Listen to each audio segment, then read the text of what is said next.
कि भारत में इसका विकास विकास कैसे तो माना अभी तक स्लो है, लेकिन इसमें संभावनाएं बहुत ज्यादा हैं। बेचना मुश्किल होता है, खरीदना आसान होता है। भारत में इंपोर्ट एक्सपोर्ट इंडस्ट्रीज का आकार और उसका विकास कैसे हो रहा है? पहले इंपोर्ट और एक्सपोर्ट क्या है और इन दोनों में मुख्य अंतर क्या है?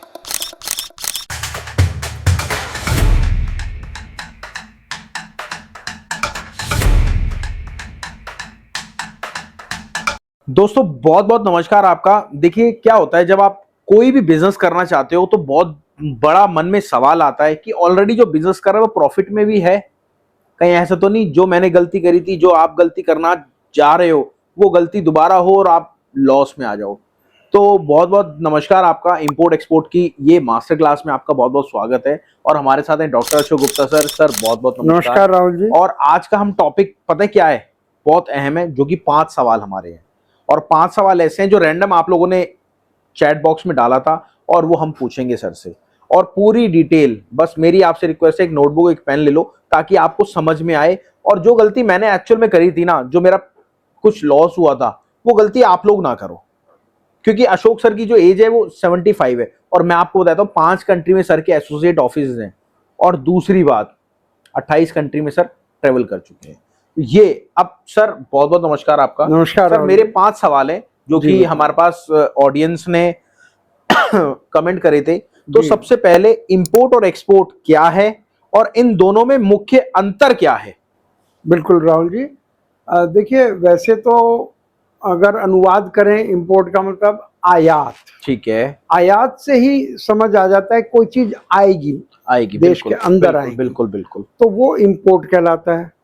और निर्यात यानी कोई चीज बाहर जाएगी उसको एक्सपोर्ट, ओके, एक्सपोर्ट बोलते हैं। ठीक है। पर आपने कहा मुख्य अंतर क्या है? बिल्कुल, मुख्य अंतर हम अगर ये मान के चलें कि हमारे देश के लिए क्या बढ़िया है या हमारे लिए क्या बढ़िया है, बिल्कुल, क्या आसानी है क्या मुश्किल है, तो उस तरह से मैं यही कहूँगा कि जब हमें कोई अपना माल बेचना होता है तो एक सिंपल फार्मूला है कि बेचना मुश्किल होता है, खरीदना आसान होता है।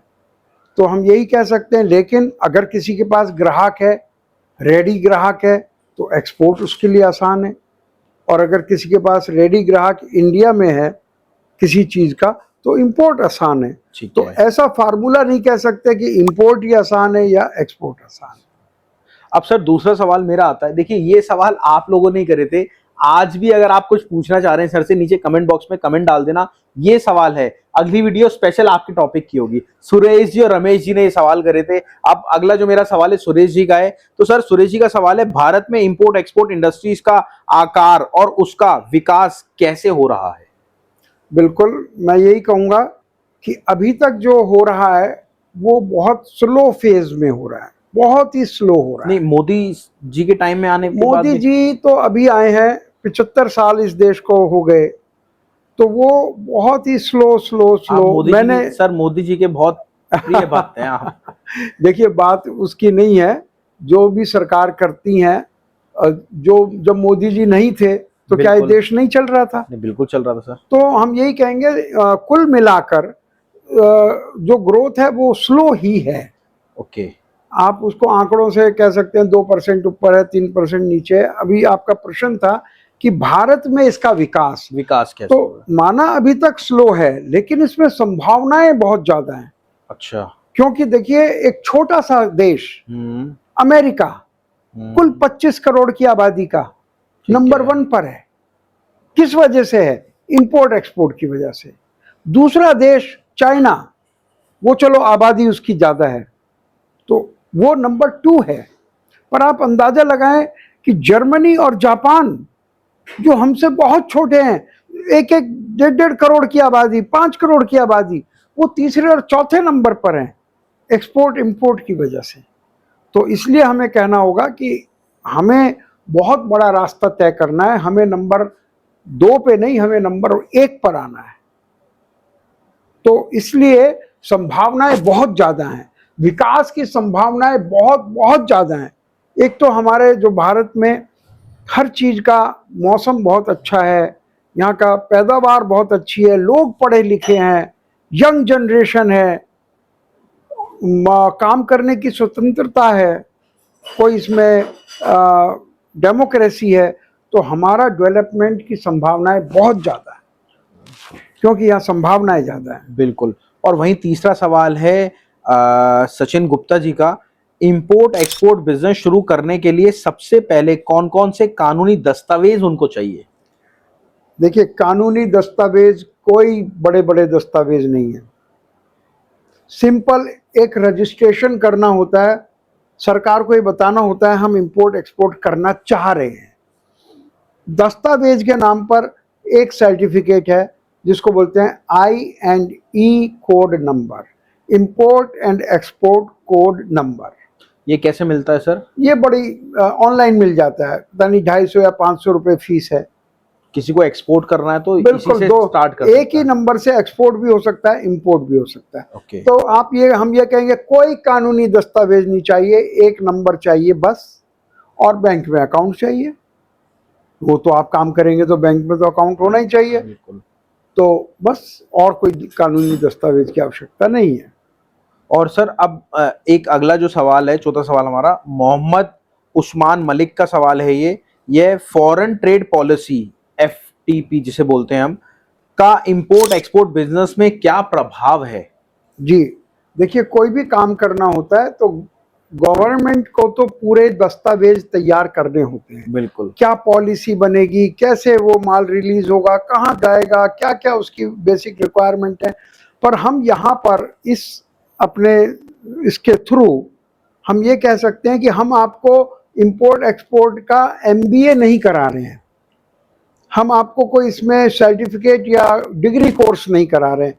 तो जो जरूरी जानकारियां हैं, FTP में अगर किसी को शौक है वो किताब लेके पढ़ सकता है, गवर्नमेंट की छपती है फॉरेन ट्रेड पॉलिसी की किताब। लेकिन इस आपके जो ये सवाल था FTP की, हाँ, ये सरकारी दस्तावेज है और ये कस्टम हाउस एजेंट पे होते हैं वैसे। ये स्टेशनरी की दुकान पे मिलेगा, बुक शॉप में मिलेगा, और आजकल तो हर चीज उस पर मिल जाती है, ऑनलाइन मिल जाती है।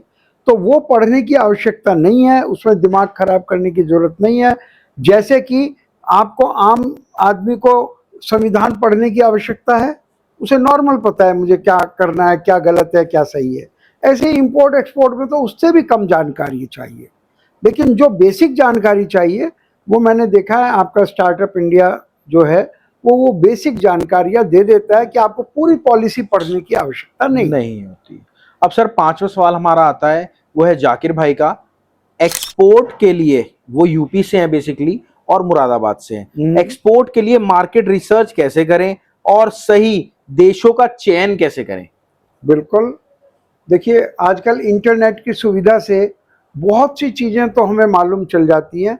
अगर जैसे मुरादाबाद से हैं वो, तो वो सोचेंगे कि पीतल के, कॉपर के, ब्रास के आर्ट जो होते हैं, हैंडीक्राफ्ट, बिल्कुल, तो वो उनके लिए एक प्रोडक्ट हो गया।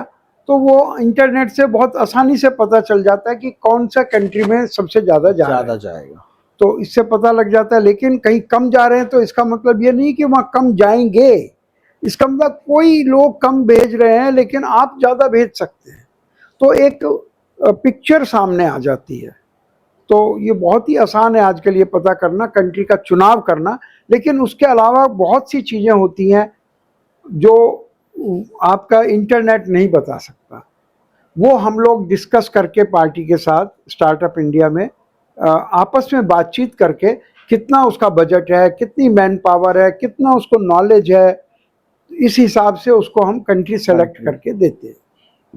और सर वैसे तो हमारे 5 सवाल हो गए, एक सवाल और मैं लेना चाहूँगा, वो है सौरभ चतुर्वेदी जी का। वो कह रहे हैं सर मैं मेरठ में रहता हूँ और मेरे यहाँ पे फर्नेस है आपके गत्ते की, मिलें हैं गत्ते की, तो मेरे को गत्ता इंपोर्ट करना है, गत्ता कितने बजट में हो जाता है? मेरा बजट बहुत कम है।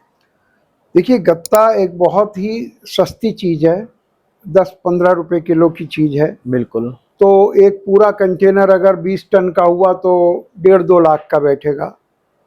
तो वहां से, हाँ, बाहर से इंपोर्ट करके, भाड़ा लगा के, सब चीज़ करके, तो सबसे आसान है वो गत्ता कर सकता है।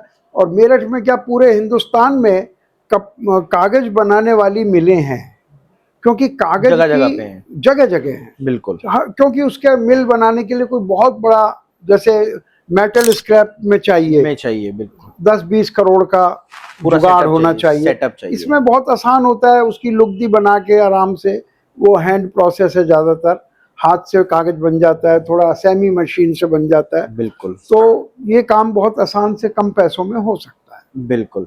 थैंक यू दोस्तों। और देखिए, जो गलती मैंने करी थी वो गलती आप मत करना, मेरी आपसे रिक्वेस्ट है। बट एक चीज आप सबकी गलत बात है, आप कुछ भी उसमें कमेंट नहीं करते कि हाँ जी मेरे को ये अच्छी लगी, इस टॉपिक पे वीडियो बनाओ। सर मैं आपको बताता हूँ, सर के यूट्यूब चैनल को 5 साल हो गए और 5 साल में सिर्फ 100 से 150 सवाल आए हैं और हम एक एक करके सवाल ले रहे हैं सबका। अगली वीडियो में और 5 सवाल लेंगे। तो आपसे रिक्वेस्ट है, जो भी आप कुछ पूछना चाहते हैं वीडियो में डालो, देखो, समझो और आगे बढ़ो। चलो मिलते हैं अगली वीडियो में। नमस्कार, धन्यवाद, जय हिंद।